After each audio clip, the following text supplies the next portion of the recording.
हो हो होय. आपल्या साईड मधून 100% मतदान होईल साहेबांना. हो होय होय हो. चालेल चालेल. तुम्ही काळजी करू नका, ही माझी जबाबदारी राहील. होय. काळजीच करू नका तुम्ही. चालतंय चालतंय. काय निवडणुकीची तयारी चालली काय? हो हो. कोणाला देणार यावेळेस मत? अरे नेता आपला काँग्रेसमध्ये म्हणल्या काँग्रेसलाच देणार ना मत आपण. अरे काँग्रेसच्या काळात काय महागाई होती का? आता काय अवस्था चालली देशाची. अरे ही एकूण खात्याला बीजेपी वाले देशाला कोणाला कळणार बी नाही. तेवढं खरं. राहुल गांधी आणि काँग्रेस ह्या दोन पर्यायाशिवाय देशाला तिसरा पर्याय नाहीये. कळलं का? देशाला आहे ना एका युवा नेतृत्वाची गरज आहे. अरे पण तो पप्पू तर 53 वर्षाचा ना, मग ते युवा कसं काय? अरे वयापाशी काय असतं, माणसामध्ये क्षमता बघ ना किती. कन्याकुमारी पासून ते वर टोकापर्यंत फिरलाय त्यो. हा, सगळ्या गोष्टी माहितीत त्याला. होय का? मग त्या 3 राज्यात सरकार कसं काय पडलं बरं? अरे त्याचं कसं काय होणार आहे माहितीये का? ह्या 3 राज्यातलं सरकार पडलं, पण ह्या 3 राज्यातलं सरकार पडल्यामुळे आता अख्ख्या देशात सरकार येणार आहे काँग्रेसचं. अबे साले. काय पण म्हण, पण आहे ना आपण कट्टर ते कट्टरच राहणार शेवट. माझे आजोबा, माझे वडील आणि आता मी साहेबांचा आणि काँग्रेसचा कट्टर समर्थक आहे. कधी साथ सोडली बी नाही आणि सोडणार बी नाही. म्हणजे ही तिसरी पिढी म्हणायचं तुमची. हा मग काय बाबा, विषय का? हा बोल ना. नेत्यांनी राष्ट्रवादीमध्ये प्रवेश केलेला आहे. उद्यापासून राष्ट्रवादीचा प्रचार करायचा आहे. बर बर बर, चालतंय चालतंय. हो हो. हा काय झालं? काय काय नाही, कुठं काय? ती काय फोनवर म्हणत होती राष्ट्रवादीत प्रवेश केलाय काय? ऐकलं काय तू? हा म्हणजे बाहेर ऐकू येत होतं मला थोडं थोडं. हा म्हणजे ते आता आपल्या नेत्यांनी राष्ट्रवादीत प्रवेश केला ना. अरे पण ते काँग्रेसचे कट्टर होते ना. अरे हो, पण त्यांचं डोकं आहे ना शकुनीपेक्षा पण जोरात चालतं. त्यांना सगळ्या गोष्टी माहिती असतात. कुठल्या वेळी कुठला डावान कसा खेळायचा ना, हे त्यांना सगळं माहिती असतं. म्हणजे तू आता काँग्रेसला सपोर्ट नाही करणार म्हणायचं? नाही नाही, आपण काँग्रेसला नाही, आपण आता राष्ट्रवादीला सपोर्ट करायचा. जिथं साहेब म्हणतील ना तिथं आपण सपोर्ट करायचा. साहेबांची साथ सोडायची नाही, साहेबांना कट्टर राहायचं आपण. साहेब जिथं म्हणतील ना तिथंच प्रचार करायचा आपण सुद्धा. हॅलो. साहेबांच्या कारखान्याला एडी लागली. अर्जंटमध्ये सगळ्यांना बंगल्यावरती बोलवलंय उद्या सकाळी. चालतंय चालतंय, मी आज रात्रीच पोचतो. हो हो. काय रे, काय झालं? कपाळा वाट्या का पडल्यात तुझ्या? अरे काय खालच्या दर्जाचं राजकारण. हा, साहेबांनी राष्ट्रवादीत प्रवेश काय केला की लगेच त्यांच्या कारखान्या वेळी लागली.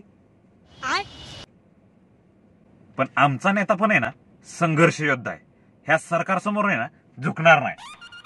काय सांगतोय? हा मग आपला नेता आहे ना कधीच ह्या सरकारसमोर कधी झुकला नाही आणि झुकणार पण नाही. आपला नेता हा संघर्ष योद्धा आहे, तो लढणार. लय जिगरबाज नेता आहे तुमचा. हॅलो. बंगल्यावरती यायची गरज नाहीये, सेटलमेंट झालेली आहे सगळी. बरं झालं सांगितलं, नाही तर मी आता देवाला नवस करायला जाणार होतो. हा हा, आणि उद्या सकाळी 11 वाजता भाजपमध्ये प्रवेश आहे. सगळ्यांनी टायमिंगवर या, उशीर करू नका. काय झालं रे आता? साहेबांचा सकाळी 11 वाजता भाजपमध्ये प्रवेश आहे. काय सांगतोय? चल जाऊ का मी? भरपूर काम असलं आता मला. एक मिनिट थांब की. अरे तुमचा नेता तर अंडरवेअर बदलले का पक्ष बदलतोय रे? ए, साहेबांच्या बाबतीत आहे ना काही बोललेलं मी खपवून घेणार नाही. मी तुला हे आत्ताच सांगतोय. अरे तूच बघ ना, आधी काँग्रेस, नंतर राष्ट्रवादी, आता बीजेपी. हा मग काय झालं? आपण जिथे साहेब जातील तिथे जाणार. साहेब जिथं म्हणतील तिथं मतदान करणार. आपण साहेबांचा कट्टर आहे, ही गोष्ट लक्षात ठेव. अरे पण तुमचे साहेब एका पक्षाची एकनिष्ठ आहेत का ती तरी बघा आधी. आपलं ती काम नाही. जिथं साहेब म्हणतील, जसं साहेब म्हणतील ते आपण करायचं, हे आपलं काम आहे. हा मग ते चुकीचं का असणार? मला एक सांग, तुझ्या साहेबांकडे गाडी कुठली रे? मर्सिडीज आहे, ती पण 1.5 कोटी रुपयाची गाडी. तू किती वेळा बसला गाडीत त्या? आपलं काय संबंध त्या गाडीत बसायचं? साहेबांचं घर कशाचं आहे, पत्र्याचं का स्लॅबचं?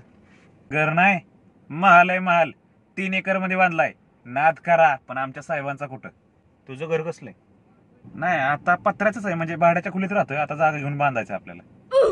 साहेबांना पोरं बाळा किती? एक मुलगा आणि एक मुलगी मला वाटतं. शिक्षण कुठं, झेडपीच्या शाळेत चाललंय का? येडा बेडा झाला काय झेडपीच्या शाळेत? पोरगा अमेरिकेला आणि पोरगी लंडनला आहे. कधी कधी येतात सुट्ट्यान बिट्ट्यामध्ये.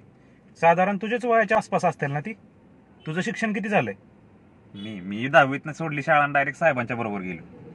तुला साहेब म्हणले नाहीत का पुढचं शिक्षण बिक्षण घे वगैरे काय?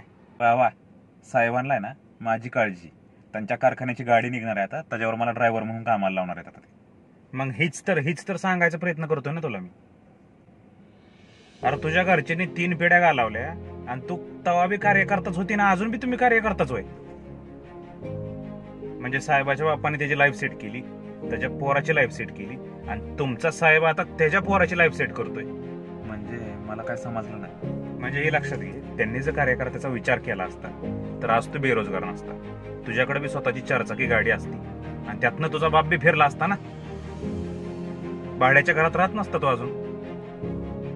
अरे ते स्वतःच्या पोराला विदेशात शिकाय पाठवतात आणि कार्यकर्त्याला किंवा त्यांच्या पोराला स्वतःच्या शिक्षण संस्था वगैरे इकडे तिकडे लावतात, कामाला लावतात आणि उपकाराखाली दाबून टाकतात.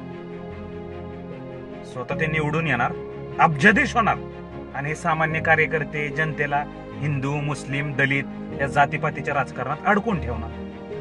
बरोबर बोलतोय. अरे 70 वर्ष झाली स्वातंत्र्य होऊन, अजून सुद्धा तवापासूनच राजकारण अन्न, पाणी, वस्त्र, निवारा, रस्ते ह्याच्यावरच होत असेल 70 वर्षात, तर काय बोलायचं राजकारण्यांना? अजून ह्या मूलभूत गरजांवरच राजकारण व्हायचं 70 वर्षात. अरे आपण काल बाहेर होतो, तुझ्या घरनं फोन आला तेल डबा घेऊन ये. तू काय म्हणला की नाही आज रॅली, मला आज काय जमणार नाही, उद्या बिद्या बघू. आधी घरचा विचार करा, आपल्या आईबापाला कसा गर्व वाटेल आपल्यावर ती बघा, आणि मग ह्या नादात पडा. बरोबर बोलतोय. आजपासून हे राजकारण सगळं बंद. आज शेवट. बरं झालं तू आज माझं डोळं उघडलं, नाही तर मी पण अजून तिथेच पडलो असतो रे. असू देत रे, एवढं काय, मित्र आहे ना तू म्हणलं, काय तू. चल निघतो आता मी. हा अरे पण तू कुणाला मतदान करणार आहे? BJP.